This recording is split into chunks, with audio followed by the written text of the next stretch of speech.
Confirm Prabhas அவர்களோட கல்கி திரைப்படம் 1000 கோடி வசூல் வந்து அடிக்கப் போகிறது. ஸோ பாகுபலிக்கு அப்புறமா வந்து மிகப்பெரிய வசூல் வந்து கொடுக்க போகிறது.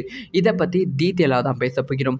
அதாவது என்ன மேட்டர்னா, ஸோ கல்கி திரைப்படம் ரசிகர்கள் மத்தியில் பெரும் எதிர்பார்ப்பில் வெளியான திரைப்படம். சமீப காலமாக பிரபாஸ் அவர்கள் திரைப்படம் எல்லாமே வந்து பெரும் எதிர்பார்ப்பில் வெளியாகி கொண்டு தான் இருந்தது. ஆனால் வந்து அந்த திரைப்படங்கள் எதிர்பார்ப்பு வந்து பூர்த்தி செய்யவில்லை. ஸோ கன்ஃபார்ம் வந்து கல்கி திரைப்படம் 1000 கோடி வசூல் அடித்தே ஆக வேண்டும். ஏன்னா வந்து கல்கி திரைப்படத்தோட பட்ஜெட் வந்து பார்ட் 1க்கு மட்டுமே இந்த 600 கோடி ரூபாய் வந்து செலவு பண்ணியிருக்காங்க. ஸோ பார்ட் 1ஓட வெற்றியை பொறுத்து தான் பார்ட் 2 வந்து உருவாகி அதை வந்து ரிலீஸ் பண்ணுவாங்க. ஸோ அதனால் வந்து இந்த திரைப்படம் வந்து 1000 கோடி வசூல் செய்தே ஆக வேண்டும் அப்படிங்கிற ஒரு நோக்கத்தில் தான் வந்து படத்தை வந்து ரிலீஸ் பண்ணாங்க.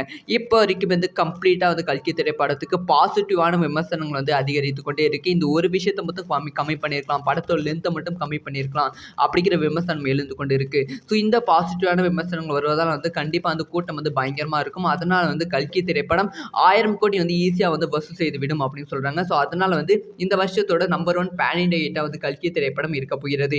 யார் யாரெல்லாம் கல்கி திரைப்படம் பார்த்தீங்க, உங்களுக்கு எப்படி இருக்குது அப்படிங்கிற விஷயத்த மறக்காமல் கமெண்ட்டில் லேவ் பண்ணுங்கள்.